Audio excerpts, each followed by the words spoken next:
This content is supported by our channel members. Thank you all very much.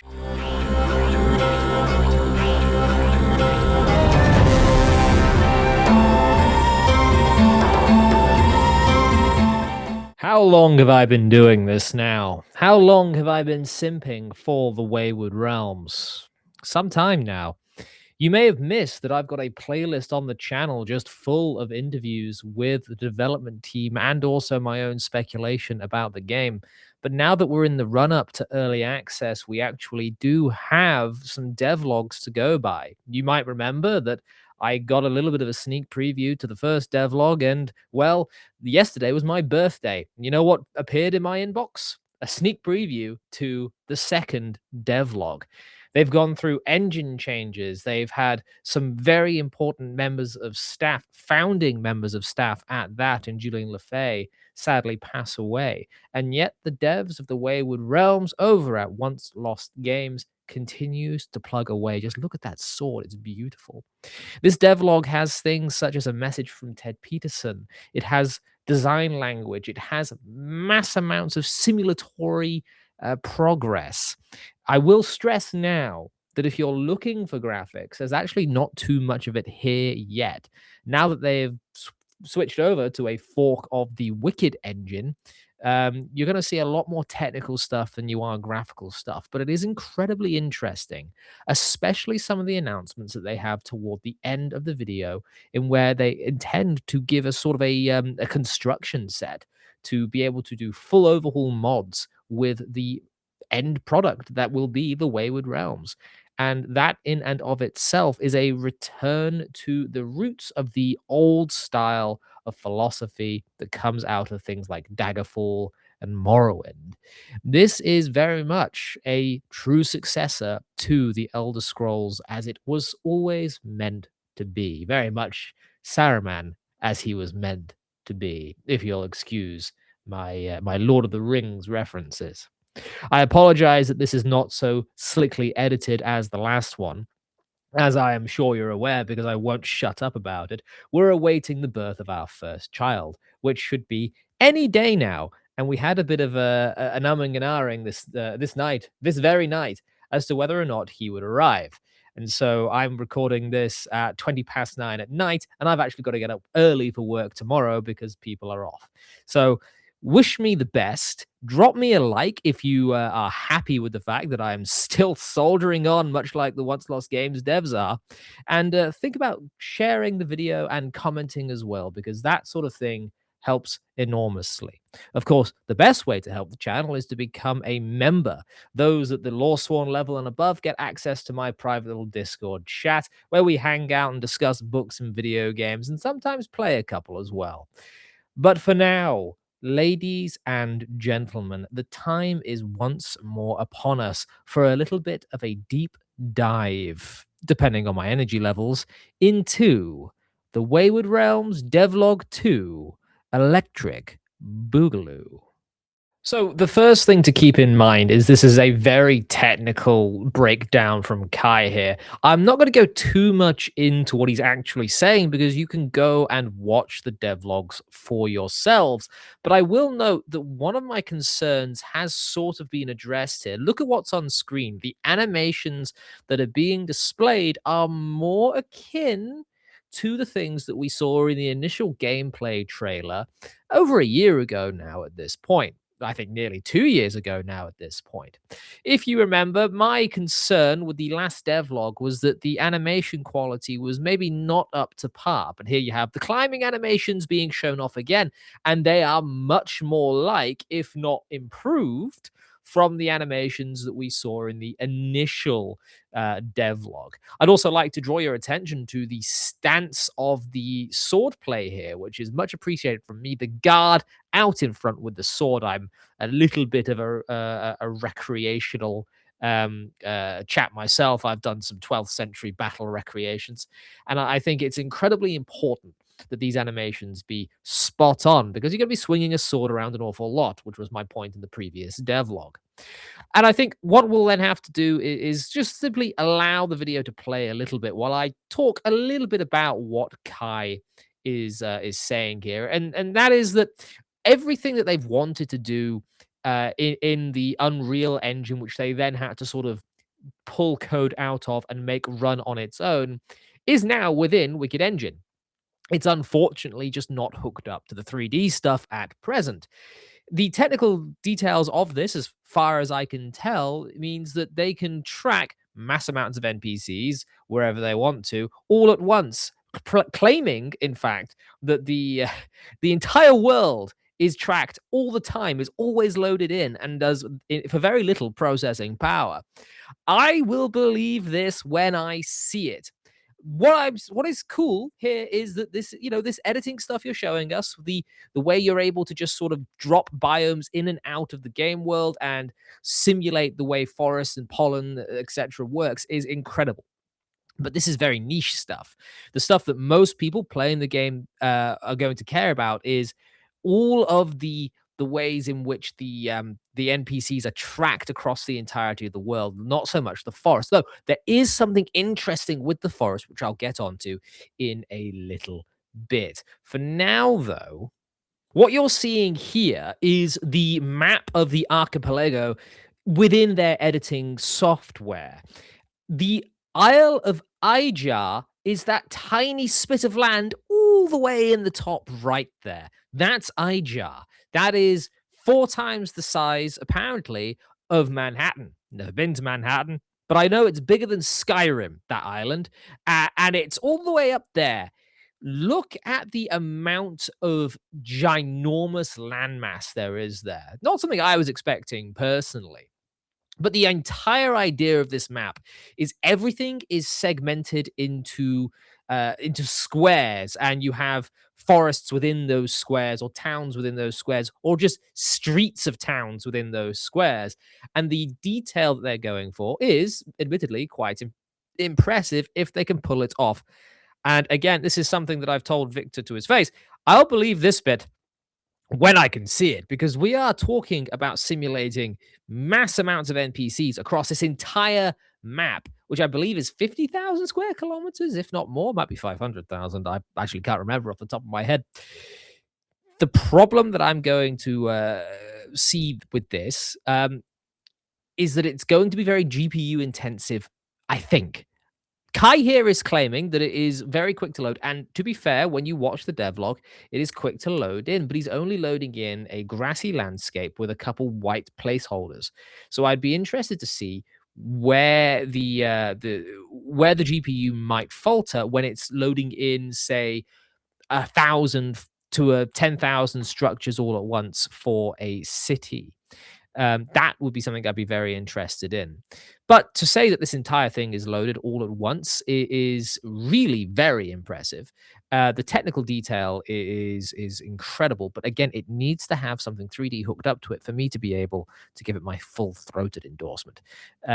I was actually speaking a little bit to Victor about this in private chat, and before I get on to spilling too much of those beans, I suppose I should then get to the bit about the NPCs, because if you remember, the NPCs is what I was incredibly interested in from the last devlog. The idea that you could simulate each and every single NPC across this massive map. And remember, Skyrim, the whole map of Skyrim, is so small that that tiny speck of green in the top right corner of the archipelago is bigger than Skyrim's map, according to these developers, which, if true, is massive. See what I did there?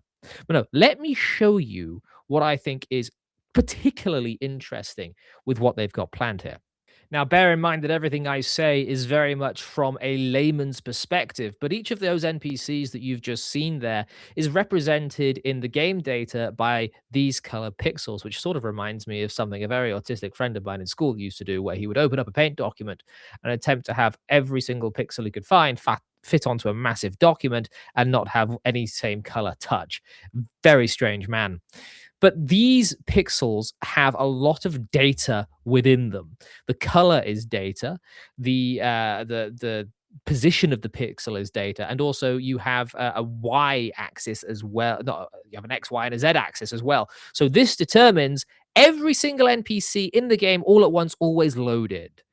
It determines their location, it determines how much information one or another NPC may know, and it tracks where they're going, plus the information they've got and the information they might spread to other NPCs.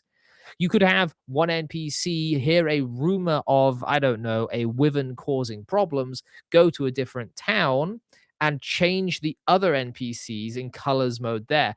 It is some wizardry that Kai is pulling here.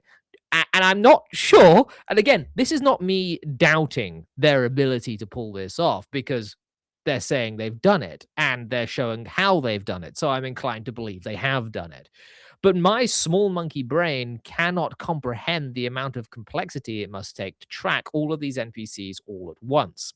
In fact, I believe in the next few frames here, we will have here we go. Each and every single NPC is a dot, and you've got millions upon millions of dots. I believe they go to sort of the 900th decimal place or something silly like that. You can go and watch the devlog. But is this going to run properly? When you have these cities and landscapes actually rendered in, I assume that you wouldn't have the city in the capital city of She and the capital city of Splendor both loaded in at the exact same time. But when you have these things loaded in all at once, it's going to cause a lot of strain on most GPUs, possibly. The way they've described this is that it uses a very small amount of GPU processing power. You may remember I released a short not too long ago wherein I said that RAM being more expensive would hopefully cause developers to think around that and produce more efficient games. I think they've done it. I think this could be a step in the right direction, wherein each and every single bit of information is sort of propped up by GPU processing power. Um, Here is the way in which this cluster of red uh, NPCs can sort of go into a space and then cause other NPCs to be. So a ruler dies and they go over to a different area and they spread that information, and other NPCs may believe them or not. It really is mind boggling. But there is something more interesting. Now, in the way I'm doing this is a little bit cut off, but that merchant there reminds me so much of Victor. This is a quest wherein there is a botched delivery of a rare rum that is lost in a forest. Tile 568. You may remember earlier in the video, every single one of those images was a tile. Tile 568 is home to a rum that a merchant wants you to go and rescue from him. What I find incredible about this is that he was chased away by wolves, and that they've got all these little bits of information that is now held in tile 568. Wolves, cart, gold, rum. However, if the player has already traversed tile number 568 and was chased by bears, you're not going to find wolves, you're going to find dead wolves, and you're going to find very much alive bears. The game apparently is going to track your interactions with a particular location. But it doesn't really stop there. That might be impressive in and of itself, but these are timed quests, very much in the style of Dungeons and Dragons, which from the rest of my videos on this channel, you might know I'm very much a fan of. There is a chance that this quest is solved by other people, or that any faction else you may interact with, in this example, a thieves guild, may want to pay you to get the rum for them rather than the merchant. If you drag too long, the merchant hasn't just asked you to help him with this quest, he's asked everyone to help him with this quest. Some random NPC could go over there, interact with the item, and it's gone before you ever get there if you take your sweet time. This is a simulatory factor that will catapult the Wayward Realms into the stratosphere. This is what I wanted, and this is oh so very Daggerfall. I believe that this is the spirit of Daggerfall reincarnated into modern technology, which is their modus operandi, which is their goal. They wish to be Daggerfall 2, so to speak. This idea of a living, breathing, reactive world where the player is not Atlas, which is a programming term used by modern day Bethesda, in case you were wondering what that reference was, but the player is simply another being within this world. There are the thieves that are asking you to go and bring the rum to them instead. Because if you talk about rumors with this quest in your journal to the right people, you'll get a spin on it. This is their 5 act quest structure. Not really randomly generated, but the VGM, I would imagine, is taking elements and slotting them into place in a quest structure to make it unique to you or to me.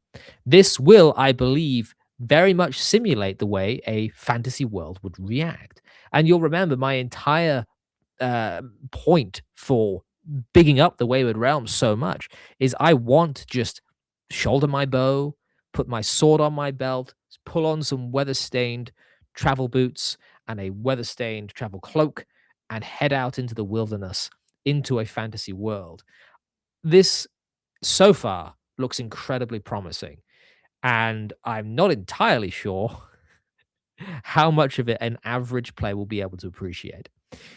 That being said, simulation tends to have a way of elevating a product. I find that most Dungeons and Dragons games that I've ended up playing in are only ever better for more simulatory aspects. I think the Wayward Realms is going to very much be the same. If you disagree with me, feel free to put it down in the comments here. But I think it is incredibly interesting that you could run into wolves or dead wolves, or the cart could already be robbed, or you might have to fight another adventurer for the goods when you get there, or that damned bear that chased you all the way to this cart in the first place is still there, or you get there and there's nothing because you waited a year in game, you silly, silly goose. Oh, there is a lot to unpack there. A lot to unpack. If you want to hear the more detailed explanation, do go and check out the Once Lost Games devs team's video because they'll explain it to you far better than I could. And I want to get on to the eye candy. So the design doc was very interesting to me. The sword, by the way, mwah, gorgeous. This is where we actually do have some graphical information coming through for us. As I said at the start of this video, at least unless I've cut it, I have done some medieval 12th century reenactment here and there. And I am good friends with a blacksmith who makes 12th century reenactment gear. And whilst the Wayward Realms is going for a more 13th through to 15th century on average look, I am very much an appreciator of this sort of thing where the sword is held out. There are lunges and parries and stabs. Very much an appreciator of this animation style here. But the ideas they have, especially in terms of the 80-20 rule, where things have to be 80% grounded and 20% fantasy, is very interesting to me. And this is because I'm a great lover of sword and sorcery, of fantasy genre. If you're not a regular watcher of the channel, you might be interested in checking out some of my thoughts on the fantasy genre as a whole, because the Wayward Realms devs seem to be on a very similar wavelength to me when it comes to this sort of thing. Things need to be grounded, realistic, in that they make sense, not that they are dirty all of the time. Thank you, modern day Hollywood. These armor sets, they scream proud human knights and nobility. The paladins of Splendor must be something to behold. In fact, Splendor itself is a great name for this kingdom with the sun motifs. So they take armor of a mixture of armors, plate armor mostly from the 13th to the 15th centuries, which you're seeing here, and they start mashing things together. They then take sort of 20% inspiration from sword and sorcery of the 80s for that fantasy flair. And sometimes they swap it round, 80-20 the other way around for other things, but I think this is a very good rule of thumb. Um, but there is something from Daggerfall that I think wasn't mentioned by the narrator here, uh, but it is shown on screen. Let me grab it.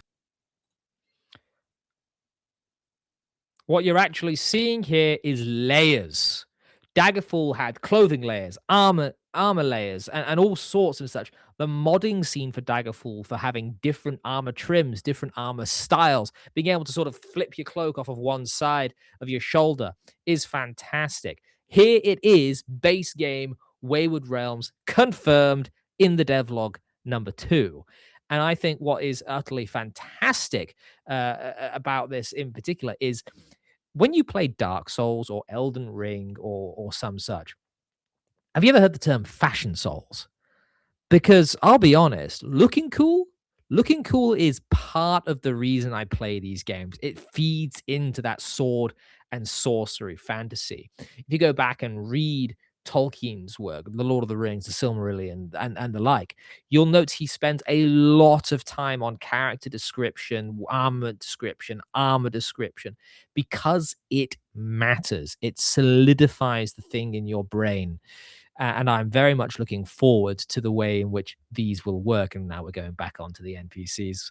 Uh, there is another part of the sim, though, speaking of that, which I think is quite interesting. And I mentioned at the start of the video. And we're going back to a little bit of floralism, apothecarianism. I'm making up words. The foliage system. Apparently, they have really spent a long time making the woodlands feel as simulated and as realistic as they could. And I find this incredible myself because you may have seen the video, which I entitled, it did quite well, Simping for the Wayward Realms for 10 minutes, where I described the sort of character I would like to play. I'm a sucker, despite the fact that I dress myself up in the Splendor Mage's robes for this video. I'm a sucker for rangers. Love being a ranger. And because the alchemy system in this is probably going to be quite extensive, considering the magic system that we've seen, this sort of attention to detail for the spread of flora is incredibly interesting to me. And of course, fire spread. Not something I saw coming, but it has some very interesting implications. As they say in the video, a careful mage could use fire to sort of cut people off in an ambush and deal with one set of enemies before dealing with another. There are other more interesting ideas behind fire spread, though, should we go past the idea of a forest on fire, cities on fire. City destruction was one of those things that I got them to confirm in one of the dev interviews that I did with Victor not too long ago, and I think Michael was there for that one as well. It is all in the playlist on my channel. You're welcome to go and catch up and like and comment on every single one of the videos, like a very good person you are. But city destruction was one of those things in the first dev interview, if I remember correctly, that they were very maybe not about. However, now that we have this sort of destruction within forests, and they've also confirmed it in the second dev interview that I did with them, I think we could very much walk into cities under siege. That would be very, very interesting. And this kind of goes into something that I spoke to Victor about privately not too long ago. None of this is really confirmed, etc. I don't want to go too far into detail because I don't want to portray confidence. But I think it is very much possible that we could see armies on the march. I'm not saying this is confirmed. I'm not saying Victor has confirmed this. I'm saying that logically, from the systems they have put in place, from telling us that there are caravans and pirates, if you will go and watch the latest dev interview that I did with Victor, all about early access on iJar, you will know there are factions that move around in groups, much like Bannerlord or Warband. There are going to be large armies that set forth, and their entire idea is to conquer. Cities will change hands, rulers will die, world events will occur. Will we see these big battles? Who knows? That would probably be massively strenuous on anyone's system, even mine. And I've got a 4070 12 gig graphics card to play this thing on. I would also hasten to add that it's not really the core part of the game. This isn't supposed to be a warband or a bannerlord. You won't be leading armies, etc. You're supposed to be the adventurer, the guy that's doing the stuff behind the scenes, more than like, such as in Daggerfall. However, will we see military camps outside cities? Will we be able to see a scouting party camped and then find the main host further down the road? These things interest me greatly because of the way that the Once Lost Games dev team is so heavily leaning into simulating this fantasy world, and because of the way Ted writes his worlds. Daggerfall is a masterpiece. However, the limitations of the time meant you couldn't have these great set piece battles. you couldn't see the battle in which King Lysander dies, that I can't remember the name of now. You had to sort of be one step behind every big fight that took place. Even in the modern day, with things like Skyrim, the civil war in Skyrim is very much a letdown because the amount of troops on screen at any one time is three or four aside, like five-a-side football, more than a full-scale war. This interests me because a flaming arrow could have the same impact as a spell of flame in a forest. A torch, perhaps, could be dropped and set fire to a bush, which then spreads into the rest of the forest. How long would it take for the forest to recover? Apparently, the flame spread is quite natural, with spaces in the forest acting as natural fire breaks. There's a lot that the flora system here raises in terms of questions for me, which they probably didn't intend for it to raise. And I'd be interested to know what you guys think, especially on this topic. Will we be seeing troops moving from one place to another?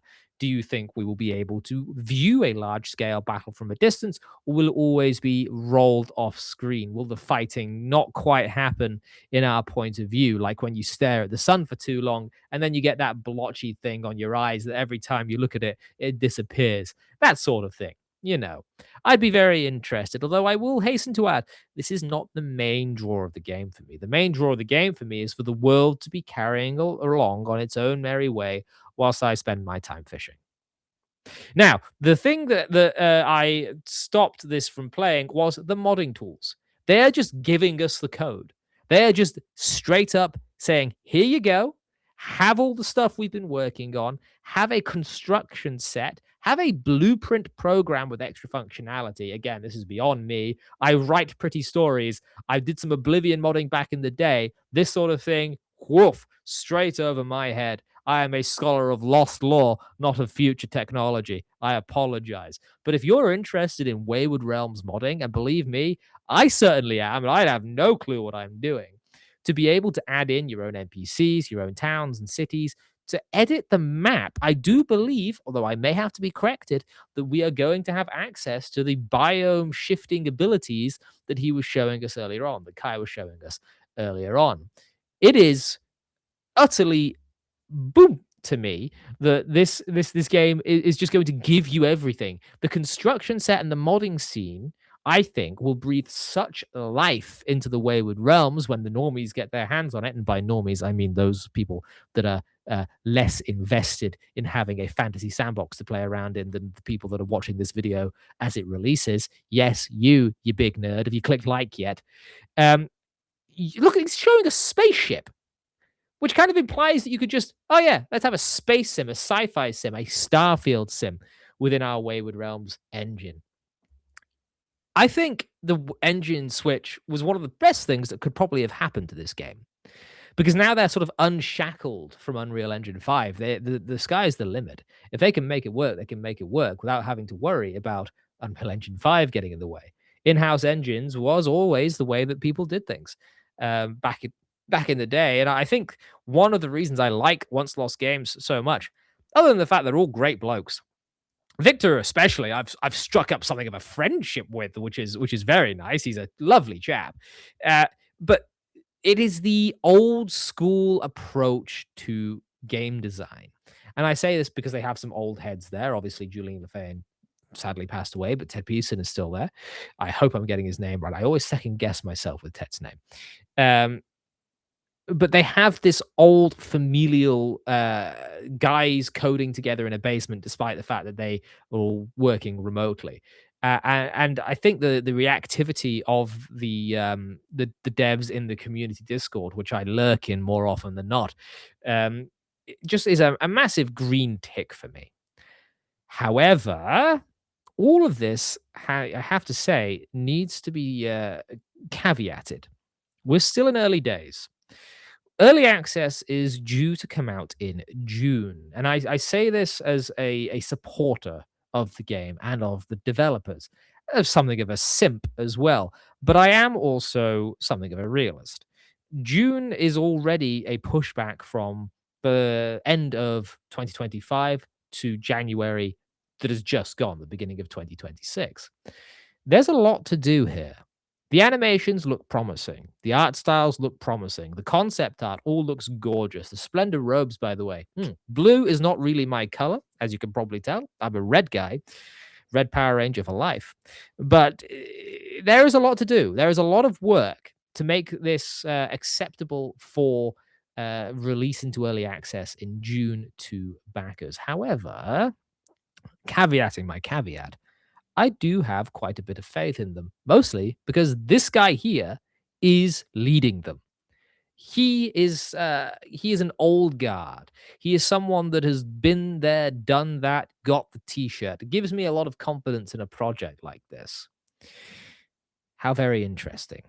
Now, he does go to say, as a final point, that they don't have the money to finish the game at present, but they do have a private investor that's come on board to give it a little boost. This, coupled with the fact they were talking about publishers and publisher builds being ready in the last devlog, you can either have this as a bit of hope or maybe a little bit of cope. That would be up to you. However, if you have seen and like what you have seen here, the Kickstarter is still going. If you want to get in there and you want to play this game when it releases, supposedly in June of this year, you could just click the link below. Their link tree has a link to the Kickstarter. You can guarantee yourself early access, as I did. But then again, I've been following this now for quite some time. It's one of those games that I'll just be happy to have in my hands. And again, I wish the Once Lost Games the Once Lost Games dev team all the best with this. This is a paradigm shifting project if they're successful. Do you agree? Do you disagree? Let me know in those comments below. If you have not yet, do click that subscribe button, do click the like button, consider becoming a member, and perhaps checking out some of my other content, book reviews and whatnot. I need to go to bed. I've got to be up early. And, well, with a bit of luck, she might start giving birth tonight. I might not have to go to work, but that's a whole other kettle of fish.